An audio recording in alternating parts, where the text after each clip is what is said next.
ಎಲ್ರಿಗೂ ನಮಸ್ಕಾರ. ಇಂದಿನ motor vehicle inspector question paper decoding ಕ್ಲಾಸ್ಗೆ ತಮಗೆಲ್ಲ ಸ್ವಾಗತ. So this session is all about decoding, not finding the answer.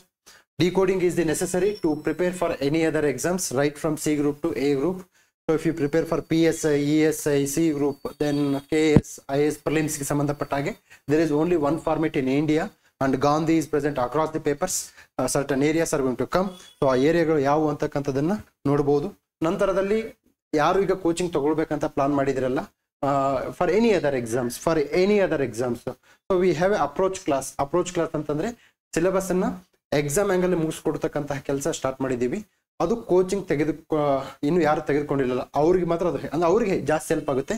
Coaching ತೆಗೆದುಕೊಂಡವರು don't waste your time and money. Okay, again joining in to this course, don't waste your time and money.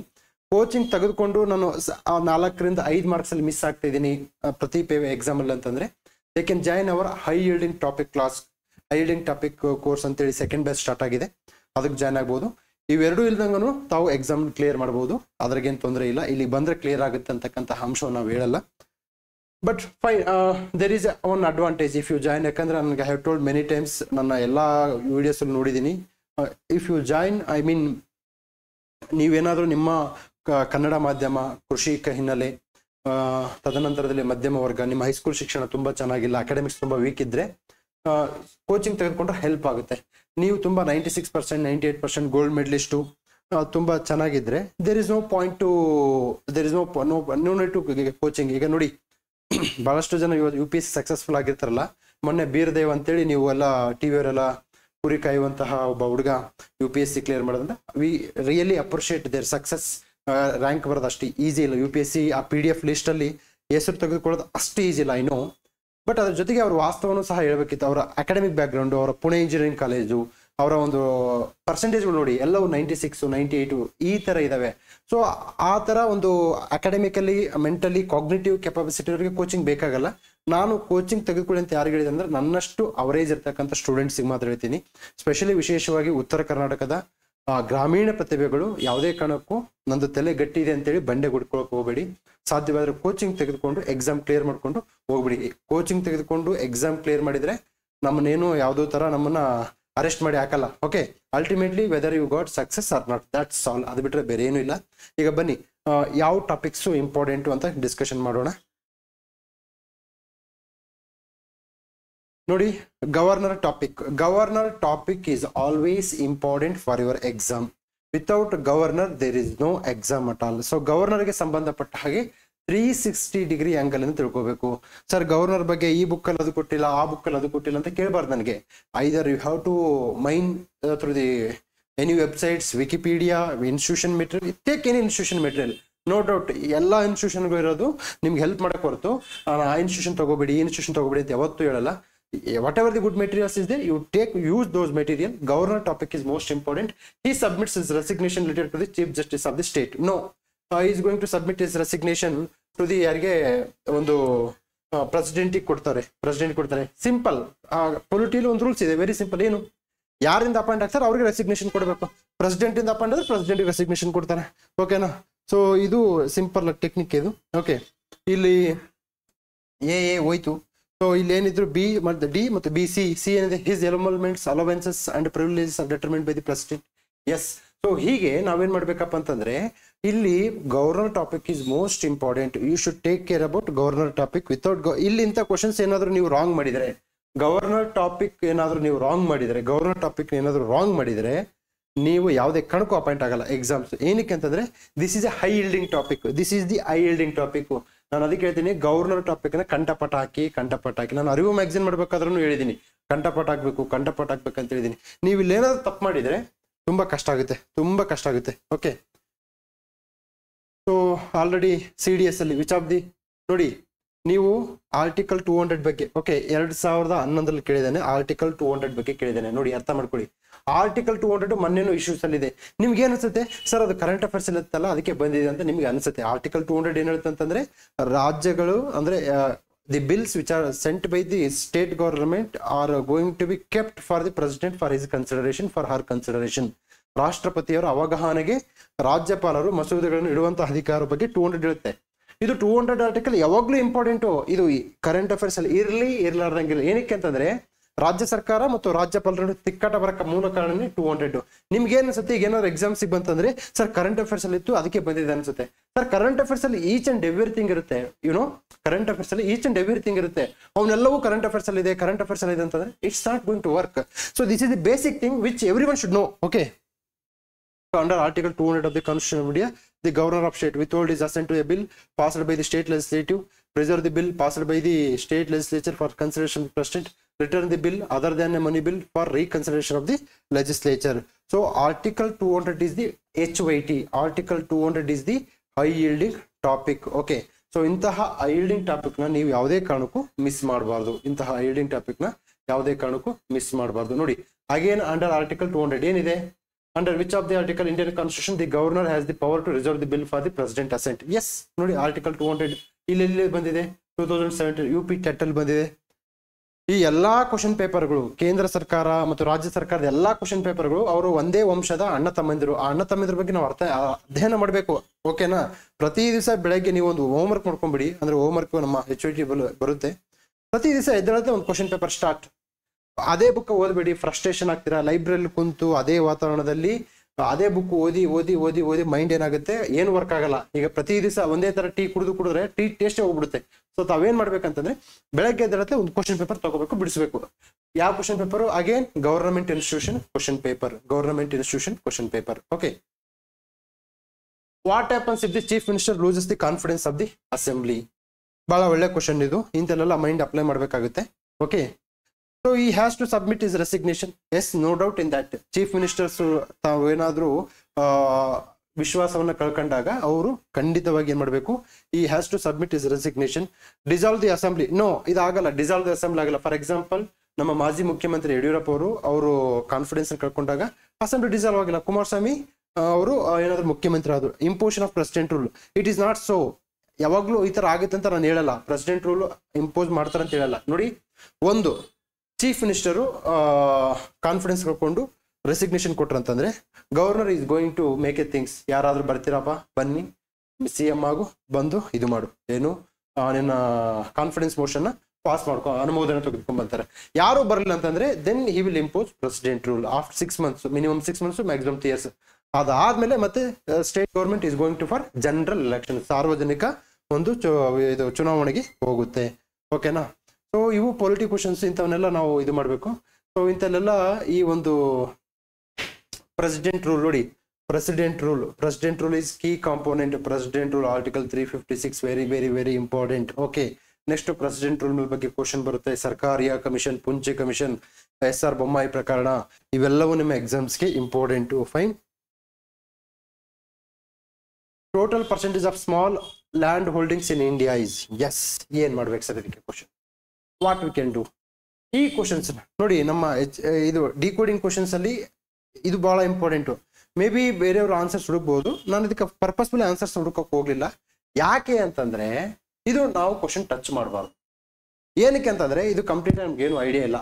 Okay, guess ಮಾಡಬಾರ್ದು. ನೋಡಿ, ಯಾವಾಗ್ಲೂ facts, ಅಂಕಿ ಅಂಶಗಳು ಇದ್ರಿಗಿನ ಅಂತಹ ಅಂಶಗಳನ್ನ ನೀವು ಯಾವುದೇ ಕಾರಣಕ್ಕೂ ನೀವು ಅದನ್ನ ಟಚ್ ಮಾಡಬಾರ್ದು. ಇದು ಕ್ವಶನ್ ಟಚ್ ಮಾಡಬಾರ್ದು, ಯಾವುದೇ ಕಾರಣಕ್ಕೂ ಟಚ್ ಮಾಡಬಾರ್ದು. ಇಲ್ಲಿ ನಿಮ್ಗೆ ಏನಾದ್ರೂ ಐಡಿಯಾ ಸಿಗುತ್ತಾ, ಸಿಕ್ಕರೆ ಮಾತ್ರ ಮಾಡಿ. ಬಟ್ ಯಾವುದೇ ಕಾರಣಕ್ಕೂ ಇಂಥ ಕ್ವಶನ್ ಟಚ್ ಮಾಡಬಾರ್ದು. ಫೈನ್.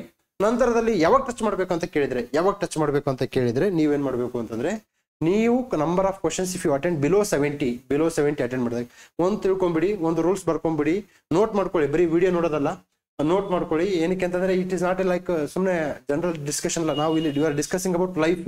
ನೀವು ನೋಟ್ ಮಾಡ್ಕೊಳ್ಳಿ. ಯಾವುದೇ ಕಾರಣಕ್ಕೂ 70 ಕ್ವಶನ್ ಅಟೆಂಡ್ ಮಾಡಿದ್ರೆ ಯಾವ ಎಕ್ಸಾಮ್ ಕ್ಲಿಯರ್ ಆಗಲ್ಲ. ಫೈನ್. ನೀವು 70 ಕ್ವಶನ್ ಅಟೆಂಡ್ ಮಾಡಿದ್ರೆ ಚಿಂತೆ ಪಡುವ ಅವಶ್ಯಕತೆ ಇಲ್ಲ. ಏನಕ್ಕೆ ಅಂತಂದ್ರೆ ನೀವು ಸೆಲೆಕ್ಷನ್ ಆಗಲ್ಲ, ಸೆಲೆಕ್ಷನ್ ಲಿಸ್ಟ್ ನೋಡುವ ಅವಶ್ಯಕತೆ ಇಲ್ಲ. ನೀವು ಎಕ್ಸಾಮ್ ಅಲ್ಲೇ ಬರ್ದಿಟ್ಕೊಂಬಿಡಿ. ನನ್ನ ಹೆಸರು 100% 85+. ನಾನು UPSC ಅಲ್ಲಿ 90+ ಮಾಡ್ತಿದ್ದೆ. ಆಲ್ಮೋಸ್ಟ್ ಸಮ್ ಟೈಮ್ಸ್ ನಮ್ಮ ಫ್ರೆಂಡ್ಸ್ ಎಲ್ಲ over got selected IPS, IRS, IAS ಎಲ್ಲರೂ 90+ ಮಾಡೋದು. ಅವ್ರು C ಗ್ರೂಪ್ ಅಲ್ಲೂ 90+ ಮಾಡ್ತಾರೆ, ಎಲ್ಲ ಗ್ರೂಪ್ ಅಲ್ಲೂ 90+ ಮಾಡ್ತಾರೆ. ನೀವು 70+ ಕ್ವಶನ್ಸ್ ಅಟೆಂಡ್, 70 ಕೆಳಗಡೆ ಇದ್ದಾಗ ಇಂಥ ಕ್ವಶನ್ಸ್ ಅಟೆಂಡ್ ಮಾಡಿ. Don't attend this type of question until and unless if you attended more than 90 questions. Okay, so ಇಂಥ ಸ್ವಲ್ಪ ಟಫ್ ಕ್ವಶನ್ಸ್ ಇರ್ತವೆ, ಎಲ್ಲನೂ ಅಟೆಂಡ್ ಮಾಡೋಕ್ಕಾಗಲ್ಲ ಅಂತ ನಾನು ಹೇಳ್ತೀನಿ. 73rd ಕಾನ್ಸ್ಟಿಟ್ಯೂಷನಲ್ ಅಮೆಂಡ್ಮೆಂಟ್ ಇದು ಬಹಳ ಈಸಿ. ಒಂದು ಅಗೇನ್ ನಿಮಗೆ ನಮ್ಮ Karnataka C group exam prepare ಆಗೋರಿಗೆ ಒಂದು ವಿಶೇಷವಾಗಿ ಒಂದು ಸಲಹೆ ಕೊಡ್ತಿದ್ದೀನಿ. ನೀವು ಏನ್ ಮಾಡ್ಬೇಕು ಅಂತಂದ್ರೆ 73ನೇ ತಿದ್ದುಪಡಿನ ಕಾಯ್ದೆಯನ್ನ ಓದ್ಕೊಳ್ಳಿ. ಪಂಚಾಯತ್ ರಾಜ್ ಆಕ್ಟ್ ಇದೆಯಲ್ಲ, you take panchayat Raj act. Okay, ಏನಕ್ಕೆ ಅಂತಂದ್ರೆ ಈಸ್ ಗೋಯಿಂಗ್ ಇನ್ ಡೆಪ್ತ್, ಅಂದ್ರೆ whatever the points which is given here which is not there in the conventional Indian polity book. So ಬಹಳಷ್ಟು ಕ್ವಶನ್ಸ್ ಕೇಳಿದ್ದಾರೆ. ತಾವೇನ್ ಮಾಡ್ಬೇಕಂದ್ರೆ there are 2 things, rural development, ತದನಂತರದಲ್ಲಿ ತಾವೇನ್ ಮಾಡ್ಬೇಕು ಅಂತಂದ್ರೆ ಈ ಒಂದು ಪಂಚಾಯತ್ ರಾಜ್ ಆಕ್ಟ್, ಈ 2 ಪುಸ್ತಕಗಳನ್ನ ತೆಗೆದುಕೊಂಬನ್ನಿ. ಈ 2 ಪುಸ್ತಕವನ್ನ ತೆಗೆದುಕೊಂಡು ತಾವೇನ್ ಮಾಡ್ಬೇಕು ಅಂತಂದ್ರೆ ಒಂದು ಅಗೇನ್ ಇಟ್ ಈಸ್ ನೋಡಿ, ನಿಮ್ಗೆ ಅನ್ಸುತ್ತೆ ಸರ್ ಇದು ನಾವು NCERT ಓದೋಣ, DSCERT ಓದೋಣ, ಸ್ಟ್ಯಾಂಡರ್ಡ್ ಬುಕ್ಸ್ ಓದೋಣ, ಎಲ್ಲ ಓದ್ತೀರಾ. ಬಟ್ ಕ್ವಶನ್ ಪೇಪರ್ ಇದು ಬರ್ತಾ ಇದೆಯಲ್ಲ, 73ನೇ ತಿದ್ದುಪಡಿಯ ಕಾಯ್ದೆಯ ಒಳಾಂಶಗಳು ಬರ್ತಾ ಇದಾವೆ, ಅರ್ಥ ಮಾಡ್ಕೊಳ್ಳಿ. ಆದ್ದರಿಂದ ಕ್ವಶನ್ ಪೇಪರ್ ನೋಡ್ಬೇಕು, ಡಿಕೋಡಿಂಗ್ ಮಾಡ್ಬೇಕು ಅನ್ನೋದಂದ್ರೆ ಇದಕ್ಕೆ. ಸೊ 73ನೇ ತಿದ್ದುಪಡಿ ಸಂಬಂಧಪಟ್ಟಂಗೆ ಸುಮಾರು 7 ರಿಂದ 8 ಕ್ವಶನ್ಸ್ ಇದಾವೆ. ಸ್ವಾಮಿ ನೀವು ಎಕನಾಮಿಕ್ಸ್ ಬುಕ್ ಓದ್ತಾ ಇದ್ದೀರಾ, ಎಕನಾಮಿಕ್ಸ್ ಕ್ವಶನ್ ಒಂದು ಇಲ್ಲ, ಬರೀ ಎಕನಾಮಿಕ್ಸ್ ಕರೆಂಟ್ ಅಫೇರ್ಸ್, ಅದು ಎಕನಾಮಿಕ್ಸ್ ಸರ್ವೆಂಟ್ ಬಡ್ಜೆಟ್ ಮೇಲೆ ಇದೆ. ನೀವು ಅಂತಹ ಬುಕ್ಗಳಿಗೆ ಅಲ್ಲಿ ಟೈಮ್ ವೇಸ್ಟ್ ಮಾಡ್ತೀರಾ. ಇಲ್ಲಿ ಕ್ವಶನ್ಸ್ ಎಲ್ಲಿ ಬರ್ತಾವೆ ಆ ಬುಕ್ಸ್ ನೀವು ಗೊತ್ತೇ ಇಲ್ಲ, ಬುಕ್ಸ್ ಇದೆ ಅಂತಾನೆ ಗೊತ್ತಿಲ್ಲ. ರೂರಲ್ ಡೆವಲಪ್ಮೆಂಟ್ ಬುಕ್ ಯಾರ ಹತ್ರ ಇದೆ, ನಿಮ್ಮ ಹತ್ರ ಇದ್ರಿಗಿನ ಒಳ್ಳೇದು, ಖುಷಿ ಆಗ್ತೀನಿ ನಾನು. ಇಲ್ಲ ಅಂತಂದ್ರೆ ಇವತ್ತೇ ತೆಗೆದುಕೊಳ್ಳಿ ರೂರಲ್ ಡೆವಲಪ್ಮೆಂಟ್ ಬುಕ್ ತಗೊಳ್ಳಿ, ಪಂಚಾಯತ್ ರಾಜ್ ಆಕ್ಟ್ ಬುಕ್ ತಗೊಳ್ಳಿ, ಅವೆರಡನ್ನ ಓದ್ಕೊಳ್ಳಿ. ನೀವು ಇಲ್ಲಿ ಏನಾದ್ರೂ 5 ಅಥವಾ 6 ಮಾರ್ಕ್ಸ್ ಇಂದ ಮಿಸ್ ಆಗ್ತಿದ್ರೆ ಅಂದ್ರೆ ನಿಮಗೆ ಪರಿಹಾರ ಎಲ್ಲಿದೆ ಅಂತಂದ್ರೆ ಈ 73ನೇ ಕಾಯ್ದೆ ಮತ್ತು ರೂರಲ್ ಡೆವಲಪ್ಮೆಂಟ್. ಓಕೆನಾ, ನೀವು ರೂರಲ್ ಡೆವಲಪ್ಮೆಂಟ್ ಬುಕ್ ತಗೊಂಬನ್ನಿ, ಅದ್ರಲ್ಲಿ HOT ಟಾಪಿಕ್ ಕೊಡ್ತೀನಿ ನಾನು, ಹೈಲಿಂಗ್ ಟಾಪಿಕ್ ಎಲ್ಲಿಂದ ಬರುತ್ತೆ ಅಂತ ಟಿಕ್ ಮಾಡ್ಕೊಡ್ತೀನಿ. That's all. ಓಕೆ, ಸೊ ಇದು ಪಂಚಾಯತ್ ರಾಜ್ಗೆ ಸಂಬಂಧಪಟ್ಟಂಗೆ ಸಾಕಷ್ಟು ಪ್ರಶ್ನೆಗಳು ಇಲ್ಲಿ ಬರ್ತವೆ, ಸಾಕಷ್ಟು ಪಂಚಾಯತ್ ರಾಜ್ಗೆ ಸಂಬಂಧಪಟ್ಟ ಹಾಗೆ ಸಾಕಷ್ಟು ಕ್ವಶನ್ಸ್ ಬರ್ತಿರ್ತವೆ. ನಾನು ಏನ್ ಹೇಳ್ತೀನಿ ಅಂದ್ರೆ ಪಂಚಾಯತ್ ರಾಜ್ಗೆ ಸಂಬಂಧಪಟ್ಟ ಹಾಗೆ ನೀವು ಇಂದು ಮುಂದೆ ನೋಡಬಾರ್ದು. ಪಂಚಾಯತ್ ರಾಜ್ಗೆ ಸಂಬಂಧಪಟ್ಟ ಪಂಚಾಯತ್ ರಾಜ್ ಕಾಯ್ದೆಗೆ ಸಂಬಂಧಪಟ್ಟ ಹಾಗೆ you have to read 360 degree angle. ತುಂಬಾ ಡಿಗ್ ಮಾಡ್ಬೇಕು, ಮೈನಿಂಗ್ ಮಾಡ್ಬೇಕು, ಹೆವಿ ಮೈನಿಂಗ್ ಮಾಡ್ಬೇಕು ಪಂಚಾಯತ್ ರಾಜ್ ಆಕ್ಟ್ ನ. ಸೊ ನೀವು ಮೈನಿಂಗ್ ಮಾಡಿಲ್ಲ ಅಂತಂದ್ರೆ ತುಂಬಾ ಕಷ್ಟ ಆಗುತ್ತೆ. ಓಕೆನಾ, ಸೊ ನೋಡಿ ಇಲ್ಲಿ ರಿಸರ್ವೇಶನ್ 243D ಬಗ್ಗೆ ಕೇಳಿದಾನೆ, creation of 3 tier panchayat raj ಕೇಳಿದಾನೆ, mandatory election to panchayat raj institution, best of the constitution status ಅಂದ್ರೆ ಯಾವುದು ಪಂಚಾಯತ್ ರಾಜ್ ಇನ್ಸ್ಟಿಟ್ಯೂಷನ್, LM ಸಿಂಘ್ವಿ ನೋಡಿ, LM ಸಿಂಘ್ವಿ ಕೇಳಿದಾನೆ, ಬಲವಂತ ರಾಯ್ ಕೇಳಿದಾನೆ. ತದನಂತರದಲ್ಲಿ ಗ್ರಾಮ ಸಭೆ ಬಡ್ಜೆಟ್ ಬಗ್ಗೆ ಕೇಳ್ತಾರೆ, ಬಡ್ಜೆಟ್ ನ ಯಾರು ಅನುಮೋದನೆ ಮಾಡ್ತಾರೆ ಅಂತ ಕೇಳ್ತಾರೆ. This is how he is going to read. So I am requesting you to read 73rd amendment act itself. Okay fine. So ಇಲ್ಲಿ ಪ್ರತಿಯೊಂದು ಆರ್ಟಿಕಲ್ 243 ಇಂದ ಎಲ್ಲ ಆರ್ಟಿಕಲ್ ನೆನ್ಪಿಟ್ಕೊಂಡು ಬಾಯಾಟ ಮಾಡ್ಬಿಡಿ. ಏನಕ್ಕೆ ಅಂತಂದ್ರೆ ಇಲ್ಲಿ ರಿಸ್ಕ್ ತಗೊಳಕ್ ಹೋಗ್ಬೇಡಿ.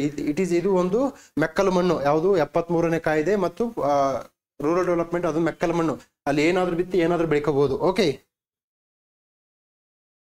ನಂತರದಲ್ಲಿ Mysuru sugar company, Mysuru paper mill, Mysuru sandal soft factory, Mysuru iron and steel factory. ಏನಿದು ಸರ್? ಅಗೇನ್ ಪಾಯಿಂಟ್ ನಾನು ಹೇಳಿದ್ದೀನಿ, ನಮಗೆ ಇಲ್ಲಿ ಕಂಡು ಬರ್ತಕ್ಕಂಥದ್ದು ಸಿಂಪಲ್, ಸರ್ ಮಿರ್ಜಾ ಇಸ್ಮಾಯಿಲ್, ತದನಂತರದಲ್ಲಿ ಸರ್ ಎಂ ವಿಶ್ವೇಶ್ವರಯ್ಯ, ತದನಂತರದಲ್ಲಿ ಶೇಷಾದ್ರಿ ಅಯ್ಯರ್. ಇವರು 3 ತ್ರಿಮೂರ್ತಿಗಳು, ಬ್ರಹ್ಮ ವಿಷ್ಣು ಮಹೇಶ್ವರ ಇದ್ದಾಗೆ.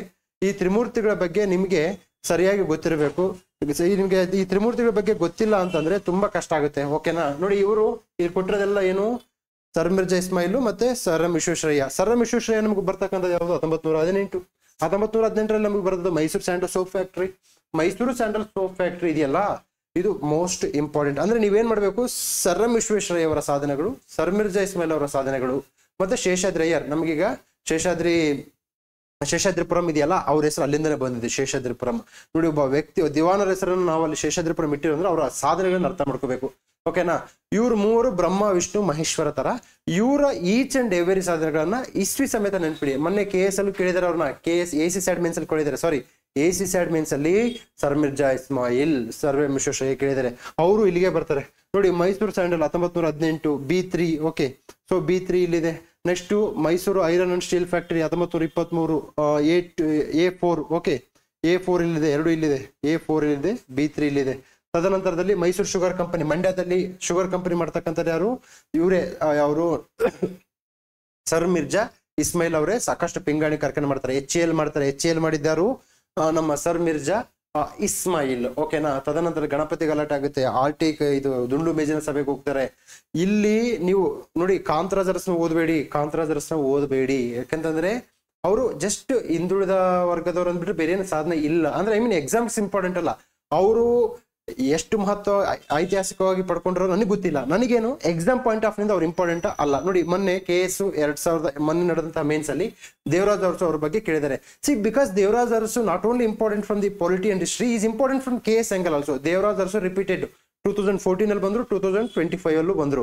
10 ವರ್ಷ ಆದ್ರೂ ದೇವರಾಜ್ ಅರಸು ಮರೆಯಕ್ಕಾಗಲ್ಲ. ಇನ್ನ ನೆಕ್ಸ್ಟ್ ವರ್ಷ ಈಗ ನೆಕ್ಸ್ಟ್ ನೋಟಿಫಿಕೇಶನ್ಗೆ ಇದು ಹಾವನೂರು ಸಮಿತಿ ಬರುತ್ತೆ. ಯಾಕಂದ್ರೆ OBC related issues will going to come. Devaraj Arasu is going to come because ನಮಗೆ ಭೂ ಸುಧಾರಣೆಗಳ ಮೇಲೆ ನೋಡಿ, ಭೂ ಸುಧಾರಣೆಗಳ ಮೇಲೆ 2021 ಒಂದು KS ಮೇನ್ಸ್ ಅಲ್ಲಿ 125 ಮಾರ್ಕ್ಸ್ ಎಸ್ಸೆ ಬಂದಿದೆ. ಆ ಭೂ ಸುಧಾರಣೆಗಳ ಕ್ವಶನ್ ಮತ್ತೆ 2025 GS 1 ಬಂದಿದೆ. This is all about examination. So ನೀವು ಇದ್ರ ಬಗ್ಗೆ ಜಾಸ್ತಿ ತಲೆ ಕೆಡಿಸ್ಕೊಳ್ಳೋದು. ಜಲ ಜೀವನ್ ಮಿಷನ್ ನೋಡಿ, ನಮ್ಮ ರೂಲ್ಸ್ ಹೇಳಿದ್ದೀನಿ ಆಲ್ರೆಡಿ. ಕುಡಿಯುವ ನೀರು sustainable development goal 6. Okay, sustainable development goals 17 ಕಂಠಪಟಾಕಿ. ಕುಡಿಯುವ ನೀರಿಗೆ ಸಂಬಂಧಪಟ್ಟ ಹಾಗೆ ಪ್ರಶ್ನೆ ಬರುತ್ತೆ ಅಂತ ಹೇಳಿದೀನಿ. AC ಸೈಡ್ ಅಲ್ಲಿ ಬಂದಿದೆ, AC ಸೈಡ್ ಅಲ್ಲಿ ಮೇಕೆದಾಟು ಬಂದಿದೆ, AC ಸೈಡ್ ಅಲ್ಲಿ ಮಹದಾಯಿ ಬಂದಿದೆ, ತದನಂತರದಲ್ಲಿ ಜಲ್ ಜೀವನ್ ಬಂದಿದೆ, ಅಲ್ಲೂ ಬಂದಿದೆ. ಮೇನ್ಸ್ ಅಲ್ಲಿ ಬಂದಿದೆ ಜಲ್ ಜೀವನ್ ಮಿಷನ್, ಅಲ್ಲೂ ಬಂದಿದೆ, ಇಲ್ಲೂ ಬಂದಿದೆ. ಸೊ ಇಂತಹ ಕ್ವಶನ್ ಗಳನ್ನ though it is very easy, of course ಮನೆಗೂ ಗಂಗೆ ಅಂತ ಇದೆ. ಬಟ್ ಮೈ ಪಾಯಿಂಟ್ ಈಸ್, ನೀವು ಇಷ್ಟೇ ಪೆರಿಫೆರಲ್ ಓದಬಾರ್ದು, ಇನ್ ಡೆಪ್ತ್ ಆಗಿ ಓದ್ಬೇಕು. 55 ಲೀಟರ್ ಏನಾಗುತ್ತೆ ಪರ್ ಹೌಸ್ ಹೋಲ್ಡ್ ಆಗುತ್ತೆ. ತದನಂತರದಲ್ಲಿ ನಾವು ನೀರನ್ನ ಏನ್ ಮಾಡ್ತೀವಿ ಅಂತಂದ್ರೆ ಶುದ್ಧೀಕರಣವನ್ನು ಮಾಡ್ತಕ್ಕಂಥ ಟೆಸ್ಟ್ ಮಾಡ್ತೀವಿ. ತದನಂತರ ವುಮೆನ್ಗೆ ನಾವು ರೆಸ್ಪಾನ್ಸಿಬಿಲಿಟಿ ಕೊಟ್ಟಿದ್ದೀವಿ. ಸೊ ತಾಲೂಕು ಮಟ್ಟ, ಹೋಬಳಿ ಮಟ್ಟದಲ್ಲಿ ನೀರನ್ನು ಟೆಸ್ಟ್ ಮಾಡ್ತಕ್ಕಂಥ ಸೆಂಟರ್ಗಳು ಇದಾವೆ ಅಂತೇಳಿ ನಾವು ಅದಕ್ಕೆ ಆ ಜಲ್ ಜೀವನ್ ಮಿಷನ್ ಅಲ್ಲಿ ಸೆಂಟ್ರಲ್ ಗೌರ್ಮೆಂಟ್ ಪಾರ್ಟ್ ಎಷ್ಟು, ಸ್ಟೇಟ್ ಗೌರ್ಮೆಂಟ್ ಪಾರ್ಟ್ ಎಷ್ಟು ವರ್ಷ ತೆಗೆದುಕೊಂಡಿದೀವಿ. ಇದಕ್ಕೆ ಎಕನಾಮಿಕ್ ಸರ್ವೆ ಯೂಸ್ ಮಾಡಿ. ಬಹುಗ್ರಾಮ ಕುಡಿಯೋ ನೀರು ಯೋಜನೆ ಇಂಪಾರ್ಟೆಂಟ್. ಬಹುಗ್ರಾಮ ಕುಡಿಯೋ ನೀರು ಯೋಜನೆ ಯಾಕೆ ಇಂಪಾರ್ಟೆಂಟ್ ಅಂದ್ರೆ ಅದು ಕುಡಿಯೋ ನೀರಿಗೆ ಸಂಬಂಧಪಟ್ಟಂತ ಯೋಜನೆ.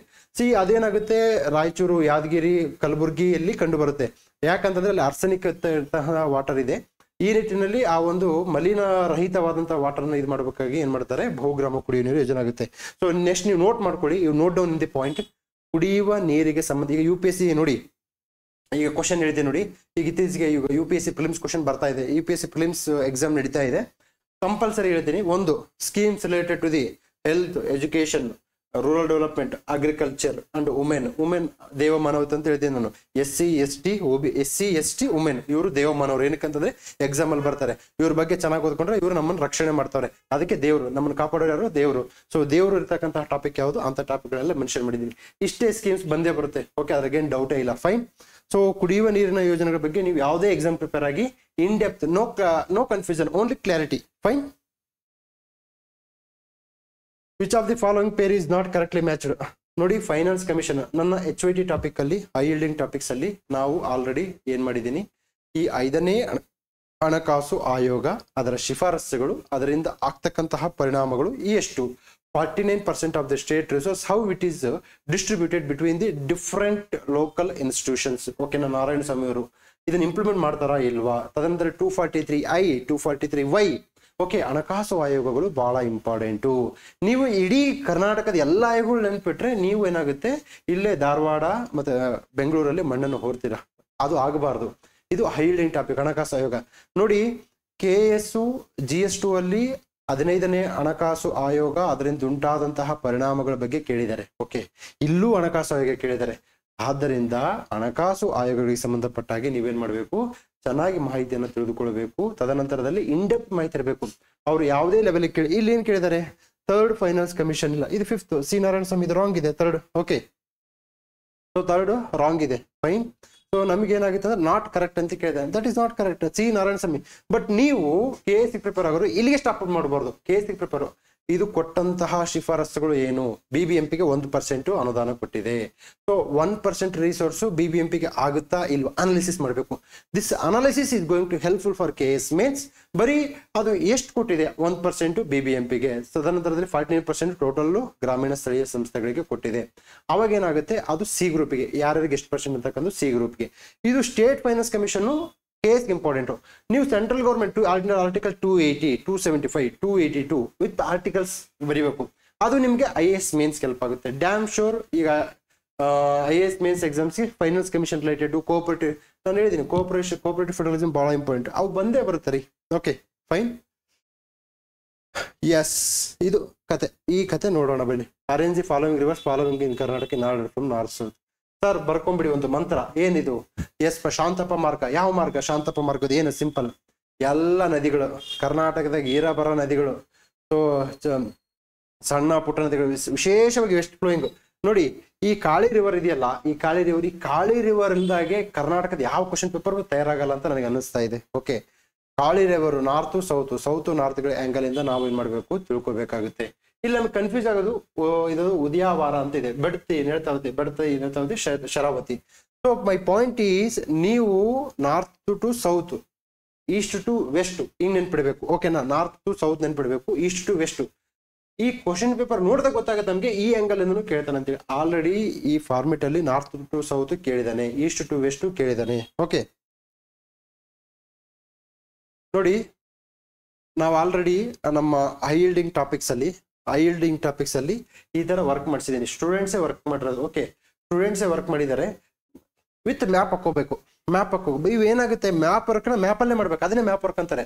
ನೀವು ಜಿಯೋಗ್ರಫಿನ ಬರೀ ಥಿಯರಿಯಲ್ಲಿ ಓದ್ಕೊಂಡ್ರೆ ಅದೇನಾಗುತ್ತೆ, ಬೋರ್ ಹೊಡಿಯುತ್ತೆ. Okay, so high yielding topic ಯಾರೇ ಬಂದು ಜಾಯ್ನ್ ಆದಾಗೂ ದಿಸ್ ಮೆಟೀರಿಯಲ್ ಇಸ್ ಅವೈಲೇಬಲ್.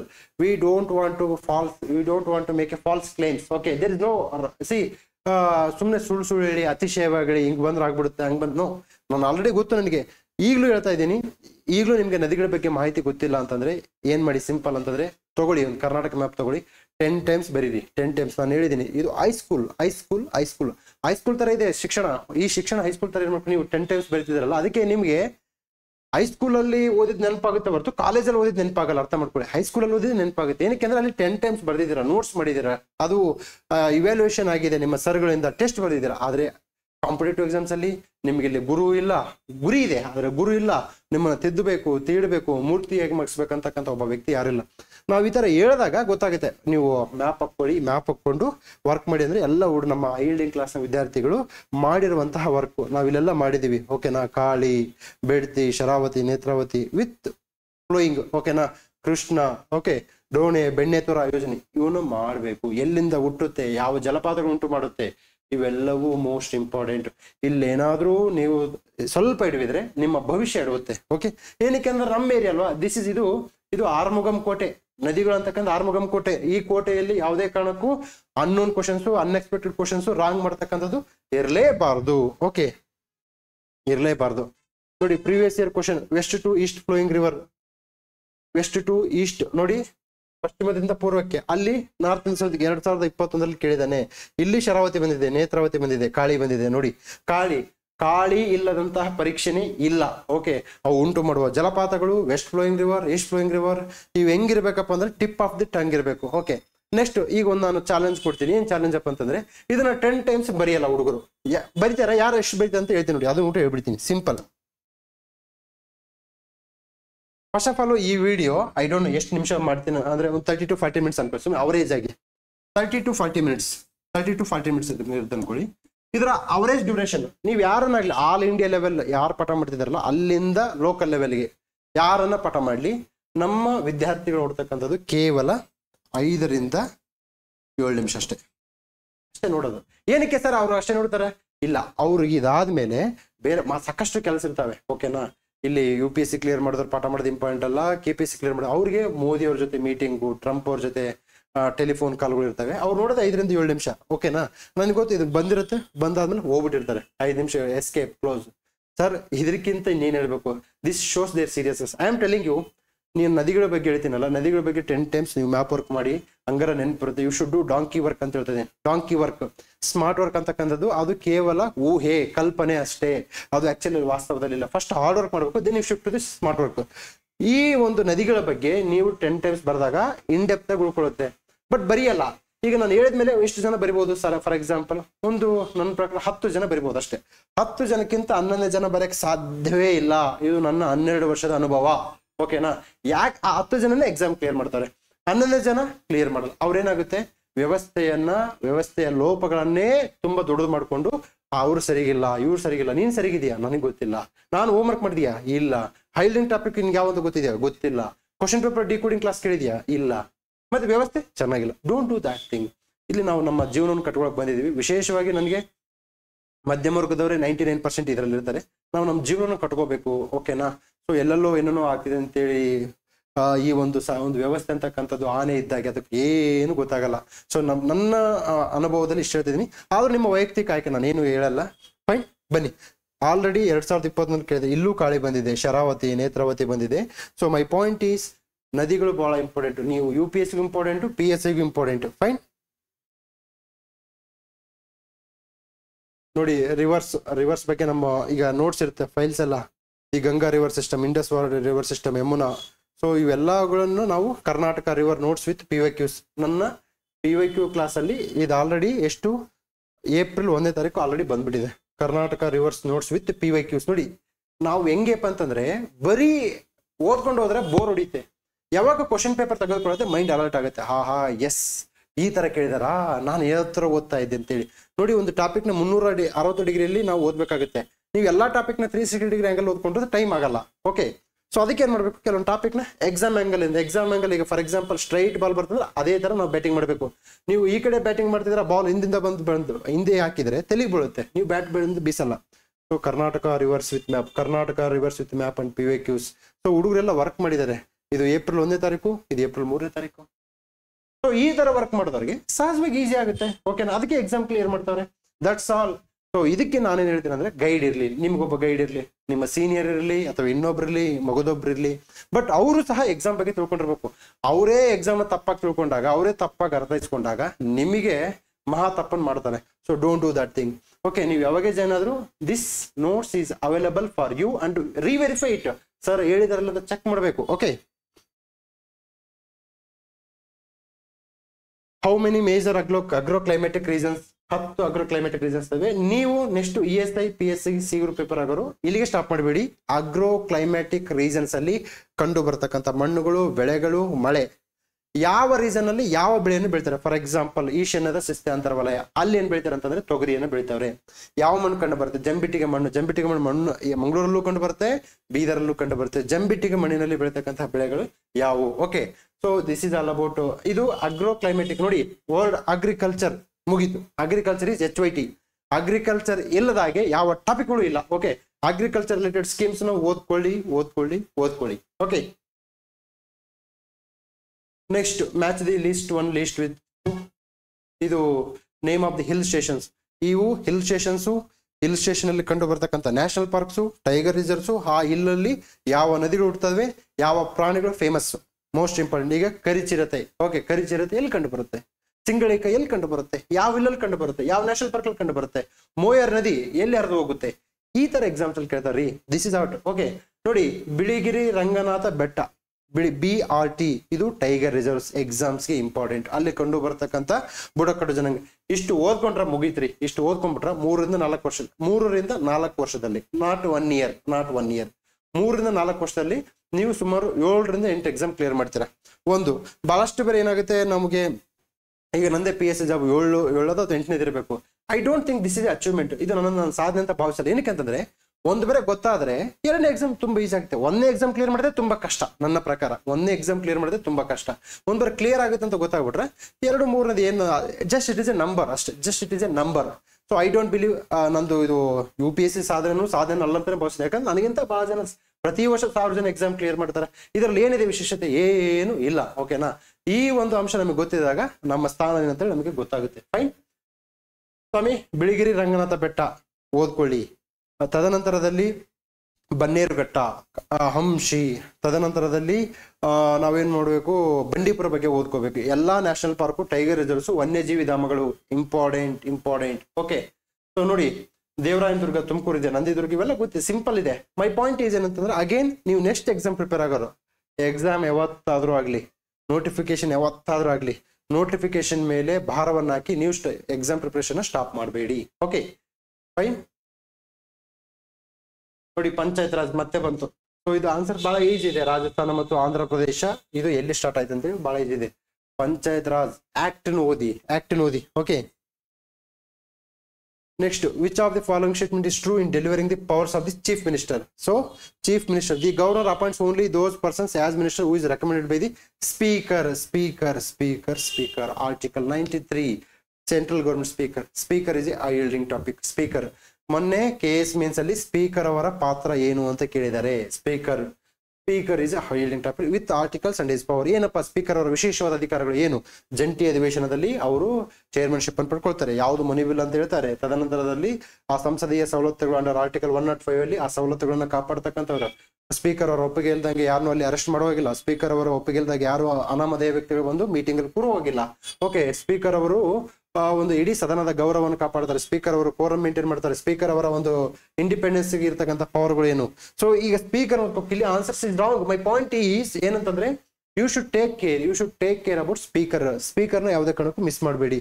ಈ allocates and reshuffles the portfolios among the ministers. Allocates ಯಾರು ಮಾಡ್ತಕ್ಕಂಥದ್ದು ನಮಗೆ? He can not ask the minister to resign. He guides and directs, controls, coordinates the activities of the members of the both the houses.